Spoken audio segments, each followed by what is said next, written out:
খাস কলকাতায় নৃশংস খুন, চেতলার 17 নম্বর বাসস্ট্যান্ডে মদের আসরে বচসা, শাবল ঢুকিয়ে খুনের অভিযোগ, আটক এক, বাকিদের খোঁজে চলছে তল্লাশি।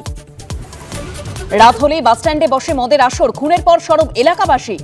এই জায়গাটা পুরো মদের রোজ হয়, রোজ রাত্রি 12টার পর থেকে। ভাঙড়ে ফের বোমাবাজি, আইএসএফ বুথ সভাপতির বাড়ি লক্ষ্য করে বোমা ছোড়ার অভিযোগ, এলাকায় উত্তেজনা। অভিযোগ তৃণমূলের বিরুদ্ধে, নিজেদের গোষ্ঠীদ্বন্দ্ব পাল্টা তৃণমূলের। নাগরাকাটায় ত্রাণ দিতে গিয়ে রক্তাক্ত, 20 দিন পর হাসপাতাল থেকে ছাড়া পেয়ে মালদার বাড়ি ফিরলেন খগেন মুর্মু, বাড়ানো হলো বিজেপি সাংসদের নিরাপত্তা।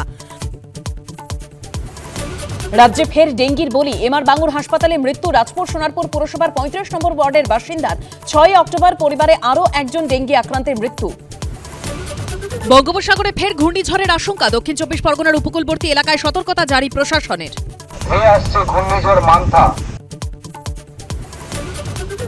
কি নিয়ে সরগরম হীরক রাজ্য, কি বলছেন হীরক রাজ্য সভাসদরা? দেখুন হীরক রাজার দরবার রাত 10:30টায়।